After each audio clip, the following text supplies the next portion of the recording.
All right. Welcome to the show. First things first, if you're listening to this on Spotify, Apple Podcast, watching on YouTube, please subscribe, like, comment, all that good stuff. We appreciate all the love and support. Today, I'm going to introduce a very special guest.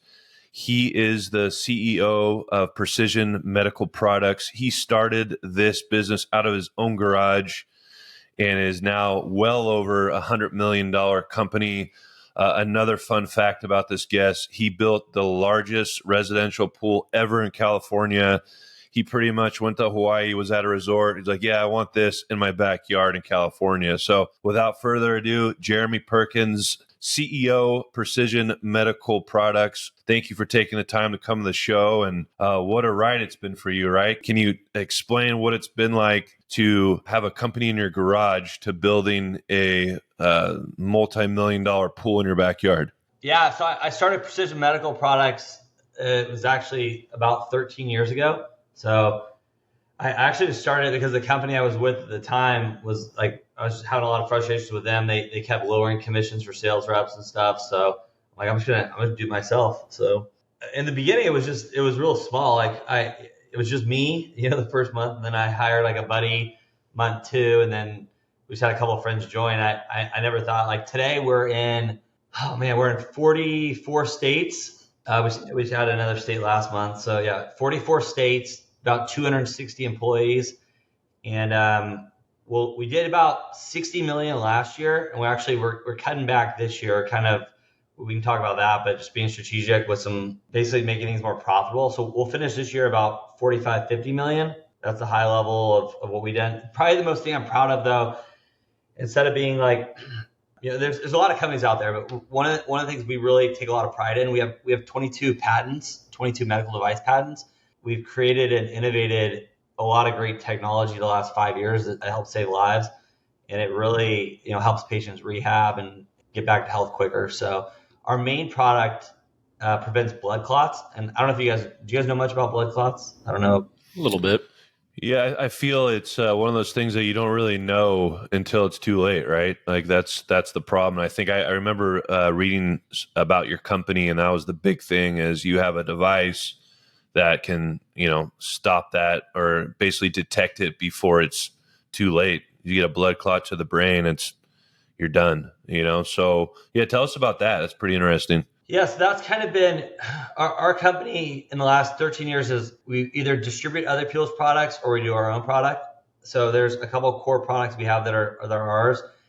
And one of those is the blood clot prevention. It's kind of been I think as an entrepreneur, like when you start your company, you just need to do anything. Like we did a lot of Me Too products in the beginning and just try to have a great service. And, we didn't have much money. So we started from scratch with, other people's stuff. But probably about, after about 5 years of building the company bigger and bigger, we realized that, the DVT prevention, it's the number 2 way people die in hospitals. More people die each year. It's about 200,000 people die each year. It's more than highway fatalities, breast cancer, AIDS, something else like combined. The numbers are a lot higher. And the crazy thing is with everything happening with COVID, the blood clot deaths are going up and up.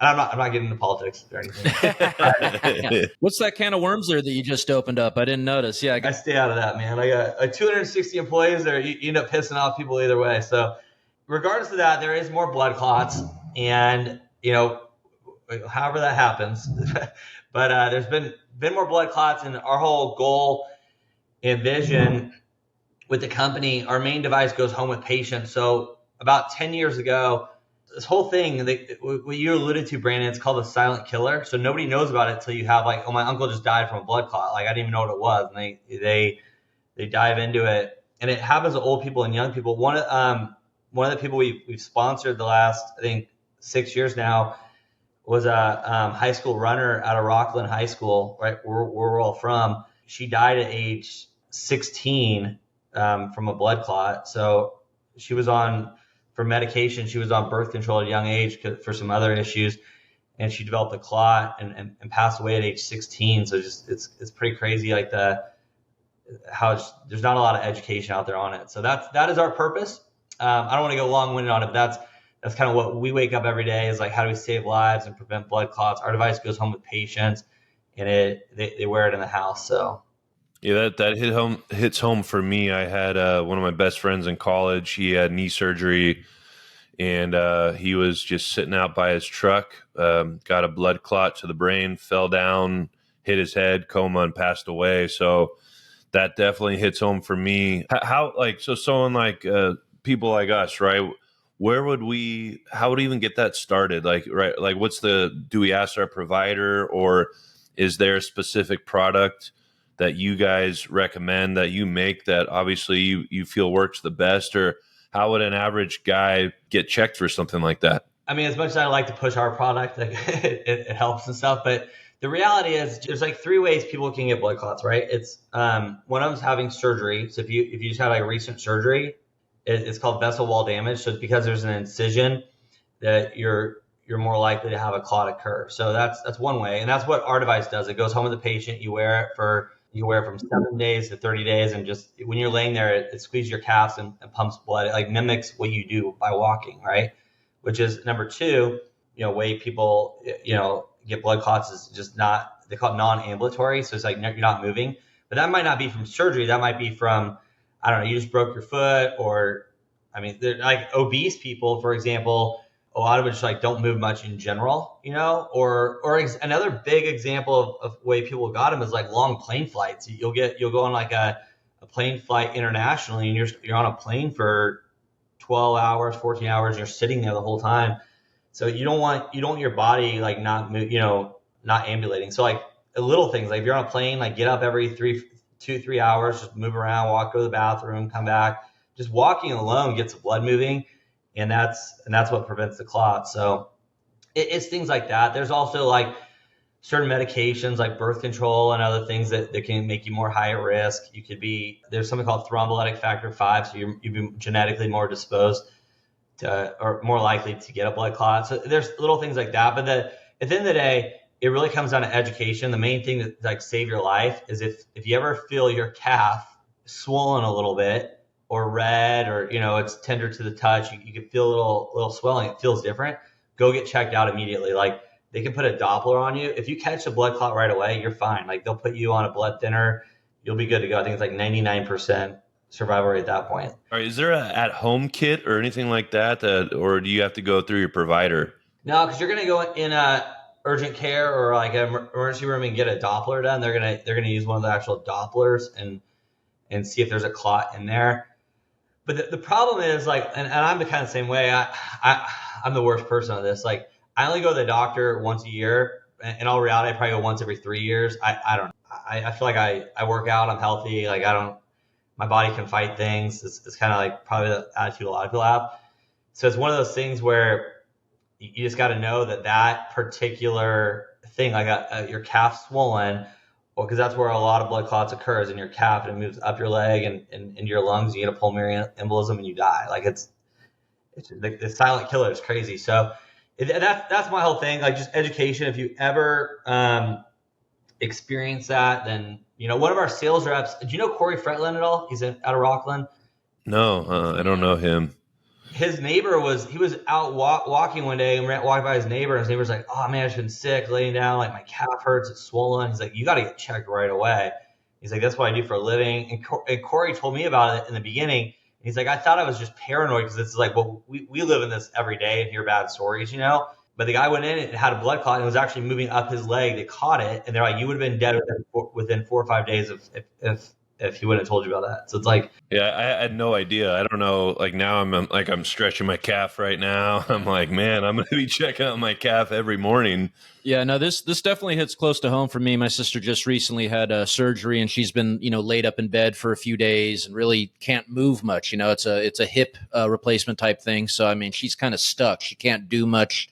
And that seems sort of like what your goal was here, right? Was basically to help people that just had, surgeries and stuff, because that happens all the time where people actually die after the surgery or get complications from things after the fact. So was that your main goal, was basically, I'm worried about people after the fact, or was there other things that kind of led to this discovery and this product? I tell every entrepreneur, because I'm passionate about entrepreneurship, you just got to go out there and start a company. Like in the beginning, we were doing cold therapy for athletes and people because like cold therapy reduces swelling. It helps with pain relief. There's a big epidemic right now with pain meds. You guys probably hear about it. It's like people are addicted to pain meds, and it's crazy the negative repercussions from that. So cold therapy is like an all natural alternative to that. Like these machines that hook up and help you. So that's when our company very first started, with just cold therapy. But the same surgeons we were working with were like, what can you do with these blood clots? Like this is, and then we started researching it. We found products that would work. We started our whole, probably our one rate limiting issue in our company is we have to bill insurance companies. So at the end of the day, we could probably do a lot more business than we do now. It's just insurance companies won't pay for stuff.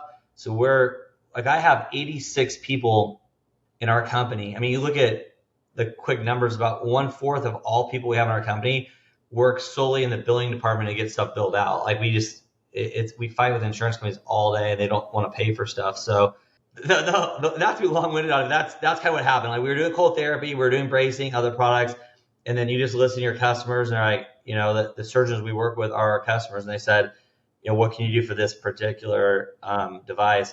And for people listening, I would just say, because this is like what I'm really passionate. I'm like, I don't even know. It's probably too long. I'm 3 or 4 years into writing a book, and I got ADD, so I'll write like a chapter, then I won't write anything for like 3 months. I'll write a chapter, and then I'll go redo the chapter. I don't know. Who knows if this thing will ever get published? But if it does, it'll be good. It'll be pretty good because I put a lot of time into it. And one of the chapters on there is you know, around the principle of just getting started. Like it doesn't matter what you do. Like I thought about starting a business for like 5 years. I'm like, would I do this or should I do that? And what I found, like looking back, like 20 years later, I should have just started something. And Brandon, I know you're successful in your business. Tim, I don't really know your background, but Brandon, you could probably relate, right? Like when you started your company, you probably started with some product that, whether it was good or not, who knows?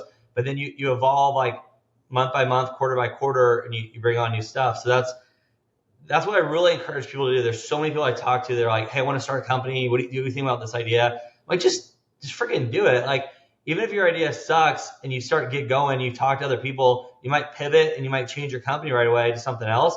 But the fact that the ship has left the harbor and you're out there doing something, that's what will, like, you know, create a great company one day. A lot of really, really good companies look totally different 10 years later than when they first started. And that's my big encouragement to everybody is like, just try something, because like entrepreneurship is really fun and you can make a big difference. You could change the world. You could save lives. You know, you could do whatever. You know, you could, I know like Elon's whole thing. I moved to Austin, Texas, so I get more, you know, I get more Elon propaganda here in Austin, but it is inspiring to hear these entrepreneurs that are trying to do things that it really change the world, and it motivates me. So I don't know. I'm glad I started my company. Something I really, really recommend. If people are passionate and want to, you know, do things, just try a company and get it going. So yeah, that's what I tell everyone. That's you're right on spot. That for there, gosh, it's an early morning. That didn't even make sense. Is that a different? No, there language? was no words. You just need to stop a little. But yeah, I tell everyone, they're like, oh, because you go to barbecues, you're hanging out with your friends. Oh, I want to start this, but in reality, they don't do it. No one, 99% of those conversations, they never pull the trigger. And what I tell everyone is just do it. Like, everyone's like, well, this is going to happen, or this has been done before, or they have every excuse in the book not to do it, but you just got to do it and you'll figure it out. You know, that's the best advice. So everyone listening out there, this guy's, $100 million company plus, and I don't even know what it's valued at now, probably way, way more than that. But that's the best advice anyone can give an entrepreneur is do it. Like, quit talking about it, quit telling your buddies about it, writing these big business plans. Business plans are great, but you got to do it. Hey, you know what's funny? I never talked about this because I got like crazy ADD, right? Like my ADD is insane. So when I first started my company, I tried to do a business plan, but then it like kept changing every week. It's almost like how I was talking about the book. I was like, the first 3 years of the company. So I started my garage and I started hiring people, and we was like sales, great customer service. Well, at year 3, we got #1 fastest growing company in all Sacramento. Okay. So this is 30, and this isn't Sacramento. It's like a 100-mile radius of Sacramento of any company in that region. There's 3,500 companies at the time that were competing, and we got number one. And then I didn't know what I was doing. Like, it's my first company, never CEO. No, I tried to get funding. Nobody would give me money. They're like, why would we trust you? So it's all like, I had no advantages, like nothing in my favor. No private equity, no venture capital, self-funded, out of the garage. We didn't even know the products. I was like, I just want to start a company and I want to provide products. So we'll try a bunch of stuff. We tried everything those first 6-12 months, right? We did not know where, like, if people, I wish there was I wish we would have documented this, because people would have been like, oh my gosh, I can do way better than this guy. Like, it was not like anything, it wasn't talent or anything special, but we tried really hard, worked really hard, and had good attitudes, right? So the point of it, after 3 years, we get number one fastest growing company in Sacramento out of 3,500. Nobody grew faster than us. Now they do it on a 2-year run rate. Like, so year one, we were small, and then we had the next 2 years, we grew a lot. So we got number one. The crazy thing, they did this tracking for like 70 years in SAC Business Journal. We hit it again the next year, number one out of 3,500. To hit it back to back is almost impossible, because if you grow a ton, it's so hard to grow a ton again, because you're already it's on percentage growth. So I already have to grow a really high number, and we did it back to back. And the point on it, like, at the end of the day, it was just like, came down like passion, hunger, intensity, and just really, like, putting our heads down, having fun, and just trying hard. And it's like, business can be really, really fun. Like, for me, I was never a good athlete. I was super competitive, and I always wanted to be a good athlete, but I wasn't the tallest kid on the basketball court. I couldn't hit the farthest on the baseball field, but I was freaking competitive. And I sit there at night in business and be like, dude, how am I going to take down my competitor? And I couldn't go to sleep. Be like, I'm going to do this. How can I get this account over here? What products can we do? How can we, like, there's all these things in my head that just keep spinning. And so, it sounds simple, right? People always ask you, people probably ask you, Brandon, I'm like, hey, how'd you get your company? How'd you grow it? How'd you scale it? And there's not like you're not going to be sitting there at a barbecue and be like, yeah, let me answer your question in 2 minutes. In this next 2 minutes, I'm going to tell you the key that's going to make you a multimillionaire. It's not going to happen, right? So that was the principle why I want to write this book, because I think there is a lot of principles that if you apply, maybe 100 different principles to your life, that you probably can apply all those 100 and become a millionaire. But the first step of any is just go out there and freaking start your company, because if you don't, you can have all the knowledge in the world and all those business plans, and it doesn't matter. And so that my long-winded answer, year 4 after getting number one fastest growing company in Sacramento, I didn't even have a business plan. We sat there in meetings, but it wasn't a business plan. We're taking this month to month, baby. Yeah, because you got to pivot every month, every quarter. There's something new. There's, it's hard to plan for anything, right? Like, there's certain things, obviously, you have to put procedures in place, but it's kind of as you go, right? Like, okay, here's another problem. Let's figure it out, each day. And I love manufacturing. That's the coolest thing when you make a new product. I've been in the supplement industry. Now I'm in CBD. And it's fun. You get to create a product, and then the best part is you get to sell it and make money off something you created. Thanks for watching Two Bees in a Pod. Make sure you subscribe, like, comment, share, and thank you for all the love and support.